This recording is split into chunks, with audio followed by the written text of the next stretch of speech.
Així comencen tots els partits de futbol, milions d'euros en joc i les ires dels aficionats en mans d'un sol home. Realment els àrbitres espanyols són tan dolents? Jo crec que no, jo crec que hi ha tot. Hi ha bons, hi ha menys bons, hi ha algú dolent, sí, però jo penso que seria massa fàcil i massa reduccionista, ¿no? I tots són molt dolents, hi ha de tot. Se les critica, es inevitable, y en España tenemos bastante esa cultura. Jo no xiulo pensant que m'acabo d'equivocar. No sé si m'he equivocat. Jo he xiulat una cosa, ho sabré quan arribi a casa meva, és a dir, quan em diuen no, és que vostè sap que s'ha equivocat. No, si sé que m'he equivocat, ja no hagués xiulat allò. És l'excusa més recurrent i més fàcil que té el que perd. No pot ser que passi, per exemple, un àrbit català tingui que pujar un català. Per això, com és un pastís que s'ha de repartir perquè ha de quedar content tothom, no, el millor té que pujar. Si és andalús, que sigui andalús, però aquí no va així. El Barça està a 10 punts del Madrid. Pues la generalitat de la població barcelonista creu que és per culpa dels àrbitres. Com van a canviar? Si tenen la gran excusa i la gran coartada. Això està així perquè ens convé a tots.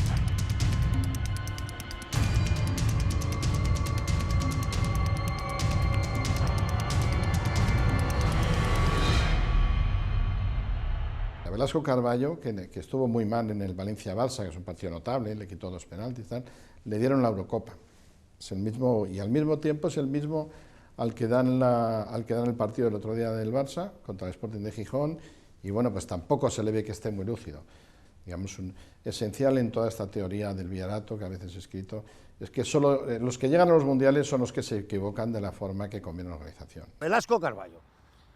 Han servit a 2 partits. Ja no dic aquesta tonteria, senyors, que és de Madrid. No, això ja que s'ho fotin a la butxaca. No m'importa. I en 2 partits ens fot 5 penals, és que no està qualificat ni per ser el president de la seva escala. En Inglaterra hay un comité de ex árbitros y oficiales que juzgan los 16 árbitros que hay por los 380 partidos que hay en el año. El Barça i el Madrid, a partir de la jornada 20, són inarbitrables, nen. Cosa que amb els altres no passa. Vol dir, quin és el tio que pot arbitrar? Ara esteu a 10 punts. Ara imagina tu que aquesta diferència es retalla. I el Madrid ve al Camp Nou amb 5 punts d'avantatge. No arbitra ni ho va amb això. En Inglaterra, como un partido es más bruto, más violento, entonces diálogo es vital, es esencial. Y el árbitro es más bien, como he dicho antes, como una figura paternal, como un padre, que està intentant separar els dos elements. També el jugador ara enganya molt, intenta enganyar molt a l'àrbit, no? Veus una jugada que diu, hòstia, que la m'han matat, comença a revolcar-se per terra, entre més es revolca per terra és que li han fet menys mal, no? Exagera una mica, Estan protegits els àrbitres? Els de primera divisió, totalment. El que ho té fotut de la segona, que veig jo, la segona regional que veig jo al Lluçanès cada cap de setmana. Aquest sí que està desprotegit. On realment, jo sempre dic que hi ha la pressió, on un àrbitre es fa o un àrbitre demostra les seves qualitats, és a les regionals on estàs a l'abast del primer paraigües que surti per allà. Penso que els perjudica el secretisme. Es tracta de fer una roda de premsa cada partit, però que hi hagués el que hi ha al Mundial. Perquè al Mundial hi ha 2 o 3 dies de portes obertes amb els àrbitres i vas allà i preguntes a un tio, ¿usted por qué echa el pepito? I el tio s'explica. Tan vell és el debat sobre la qualitat dels àrbitres com el de si les noves tecnologies ajudarien en la tasca dels col·legiats.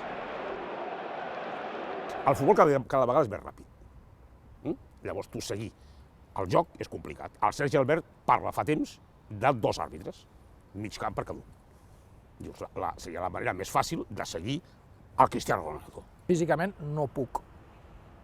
Visualment no puc. Per tant, estic condemnat a l'error. Què tingui de bo com a àrbitre? Que sé assumir aquests errors. És igual que ens posin 5 àrbits com 18. Com la decisió és personal, aquí sempre arriba la polèmica. Que si l'ha vist, que si no l'ha vist, que si l'ha pitat, que no l'ha pitat. El més important és la discussió. Perquè si no arrossegues discussió de decisions arbitrals o jugades, no tindria l'interès que té. La televisió amb jugades molt, molt, molt clares, que són instantànies, que veus que hi ha un error molt greu, aquest es restituís. A l'any 2010, possiblement, ha de tenir uns recursos i una manera de fer diferent al 1940. Seria una solució portar àrbitres estrangers? No. Això s'ha parlat moltes vegades, quan hi ha crisi arbitral, això fa fomentar una mica el bullir l'olla, que es diu, no? Ja està bé, la polèmica és bona. S'acabarien tornant bojos com els d'aquí.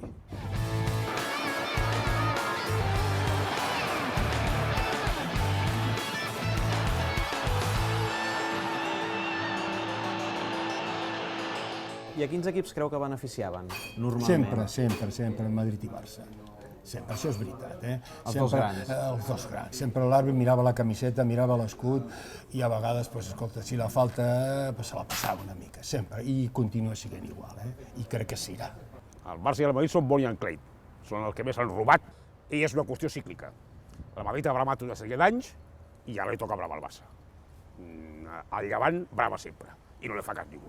L'Ortiz de Mendívil era un àrbit internacional, bo, que havia sortit i tal, però amb el Madrid era el seu ídol. I en un partit amb nosaltres, amb el camp del Madrid, que anàvem guanyant per 1-2, i no va parar, va allargar un partit 20 minuts anant-se mirant el rellotge i nosaltres anar-li dient que ja ha passat el temps, fins que van marcar el gol de l'empat i llavors es va pitar. La teoria que el Barça ha estat afavorit pels àrbitres fa diverses temporades que planeja sobre el Camp Nou. Guardiola ha volgut defensar els jugadors i el club de l'ombra del Villarato. No és fàcil arbitrar, no és gens fàcil avui dia. Jo crec que el president de la Federació Espanyola de Futbol hauria de donar un pas endavant i posicionar-se i dir alguna cosa al respecte.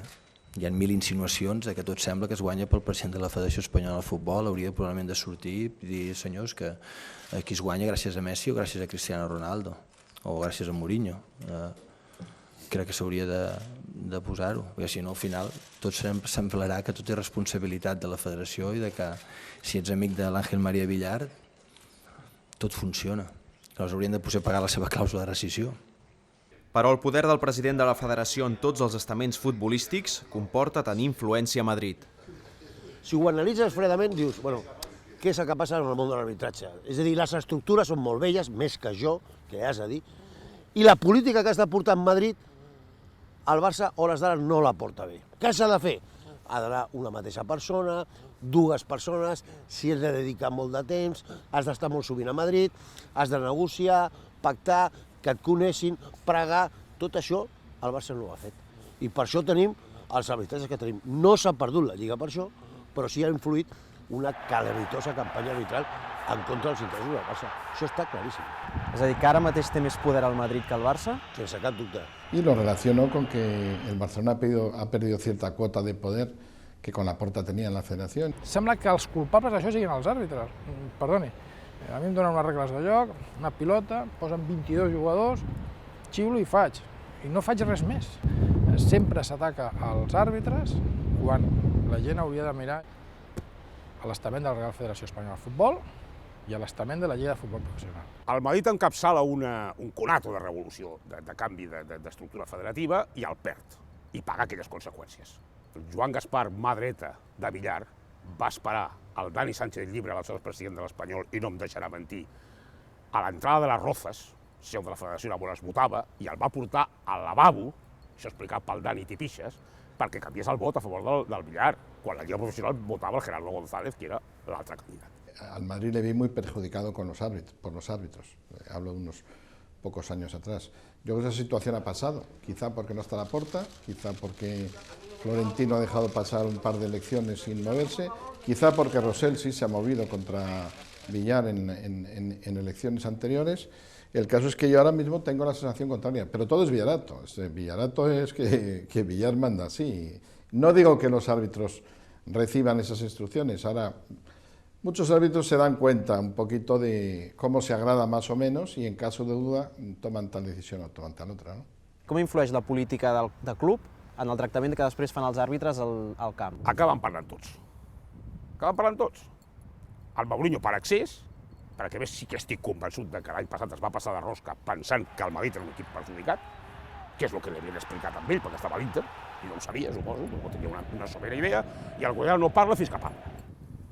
Fins que parla amb un to molt català de la puta la Ramoneta. Tenemos en el rifirrafe Madrid-Barça a Mourinho en el garaje imputando al árbitro, a Casillas que le dijo también al árbitro, ahora te vas a tomar cañas con ella. Se ha dejado pasar muchas cosas y de repente ahora puede ser obsesivo, pero a mí me contribuye a la impresión de que ahora el Barça está en el pelotón de los malos.